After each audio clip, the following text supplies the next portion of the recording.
Nous sommes dans les années 50, où vivait Jean-Baptiste. Jean-Baptiste, il avait une quarantaine d'années, il vivait là dans le village avec ses enfants. Les copains de la communale, il n'y en avait plus un dans le village. Oh si, peut-être le Georges. Le Georges avait dû garder la ferme. Mais les autres, c'était tous partis à la ville, dans les usines. Mais lui, il était resté. Il avait repris la menuiserie familiale.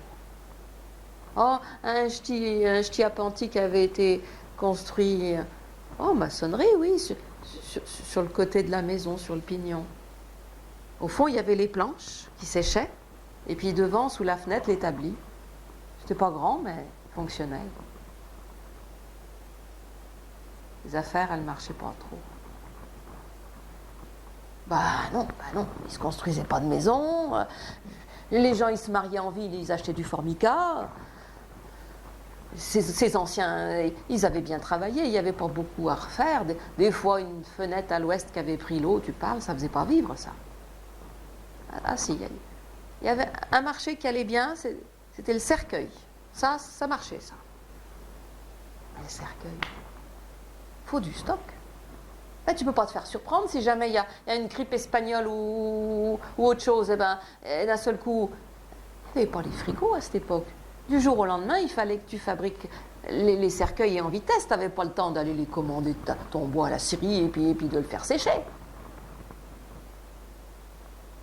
Mais il n'avait pas ce genre de problème, Jean-Baptiste. Ah non. Alors ça, il gérait son stock, mais alors du feu de Dieu. Hein. Toujours ce qu'il fallait, jamais plus ce qu'il fallait. Vous voudriez bien savoir comment. C'était à cause de... C'était plutôt une malédiction, mais qu'il avait transformée à son avantage. Elle lui a été révélée, il avait quoi?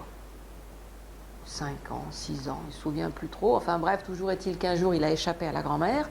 Il est passé dans l'atelier, il y avait le grand-père qui était à l'établi. Il le voyait de dos, en contre-jour, et là, il a pointé son doigt sur le grand-père, là, juste sur l'épaule du grand-père. Il lui a dit, grand-père, là, c'est quoi, là, que tu as sur l'épaule? C'est quoi ce gros noir que tu as sur l'épaule? Le grand-père, il a eu un choc, il a basculé à l'avant, il s'est rattrapé à l'établi, il a pris une bonne bolée d'air, avalé sa salive et puis il s'est redressé, il a pris le gamin par la main et ils sont allés s'asseoir sur le banc qu'il y a sous la fenêtre de l'établi dehors. Puis là, il lui a dit, gamin, faut jamais que tu dises à personne quand tu vois une grôle, tu en verras des grôles, oh, t'en verras des grôles sur les épaules de ta vie, mais ça, ne le dis à personne. Tu peux m'en parler à moi ou à ton père. Et encore à moi, tu n'as pas m'en causé longtemps. Parce que si tu l'as vu, la grôle noire sur mon épaule, ben, tu as vu que j'en avais plus pour longtemps à vivre. Oui, la grôle, plus elle est claire, plus il y a de temps. Tu apprendras à connaître les couleurs, les gris, les nuances. Mais quand elle est noire, c'est que c'est le bout. Grand-père, on l'a mis en terre 15 jours plus tard.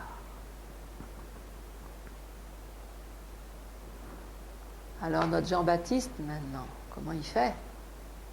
Eh bien, les premières semaines de janvier, vous le trouverez sur les routes.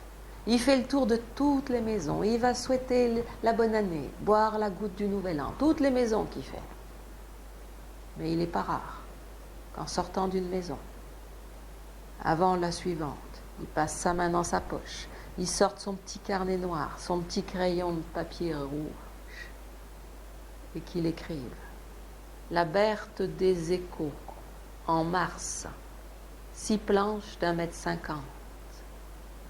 Les 2 Bessons, les jumeaux, les 2 Bessons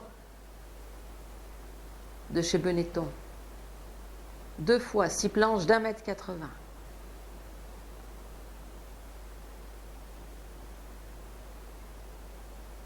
Comme ça, il a toujours en stock ce qu'il faut. Juste ce qu'il faut. Puis un jour, ça n'a pas été pareil. Oh non, il y a eu ce jour-là.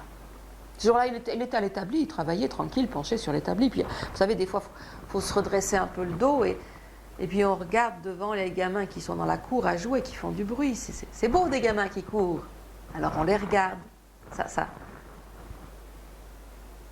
Ça soulage les épaules, sauf que là, ce qu'il a vu par la fenêtre, il a vu son gamin qui jouait dans la cour et son gamin, là, sur son épaule, il y avait un corbeau, une grôle, toute maigre, toute noire. On ne peut pas faire ça à un père. On ne peut pas faire ça à un père, c'est déjà bien suffisamment dur comme ça, c'est pas possible. Et bon, il a été acheter des planches, chênes, 1,20 m. Il les a mis au fond avec les autres. Et puis il a interdit. Il a dit non, le gamin, on était début septembre. Il a dit non, il ne fera pas la rentrée des classes. C'était en octobre à cette époque-là. Il ne fera pas la rentrée des classes. Il n'ira pas au catéchisme, il ne sort plus de la maison. Sa femme a bien essayé de... Mais rien. Il était le chef de famille, c'est lui qui décidait. Et le gamin, au début, il s'est rebellé, puis bien vite, il a bien vu que son père se faisait du souci. Son père était toujours à regarder s'il avait une tâche, s'il avait quelque chose. Son père, il était toujours en train de regarder au fond de l'atelier, là, les planches qui séchaient.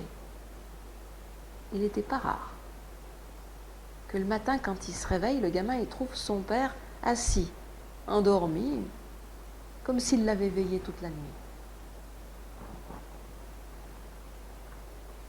Les planches, les petites planches là, elles craquaient.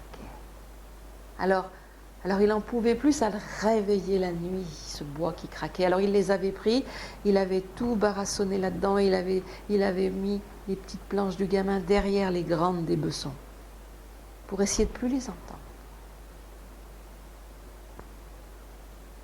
Puis novembre est arrivé. Et puis, il y a des gars qui sont venus de chez Benetton pour dire que, eh ben, t'y croiras pas, les 2 baissons, ils sont tombés du toit. Non, mais attends, 2 beaux gars, en pleine force de l'âge, les 2 en même temps, mais c'est pas Dieu possible.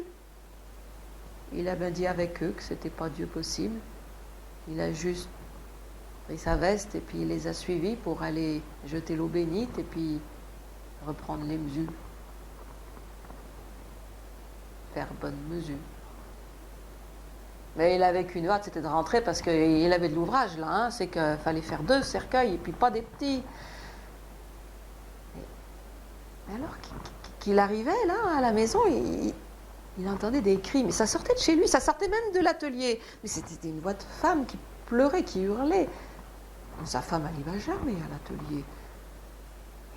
Il a couru, il a poussé la porte et là, il a vu toutes les planches, celles des baissons, toutes elles étaient toutes en virant partout par terre, tombées, et le gamin était là, élardé au milieu des planches.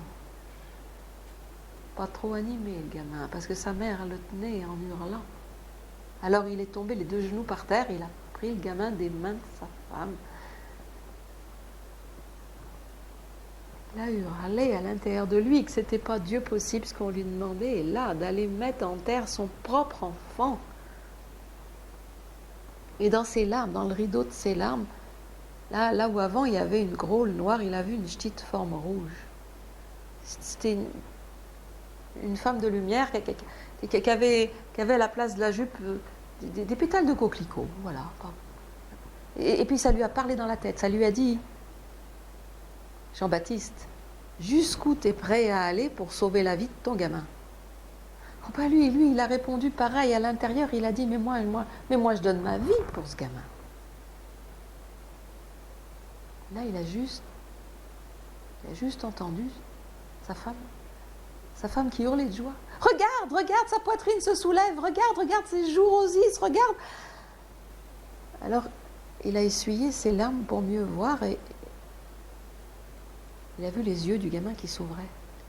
Il a vu le bras du gamin qui se tendait, qui montrait au-dessus de son épaule et qui disait: Papa, c'est quoi cette grôle noire que t'as sur l'épaule?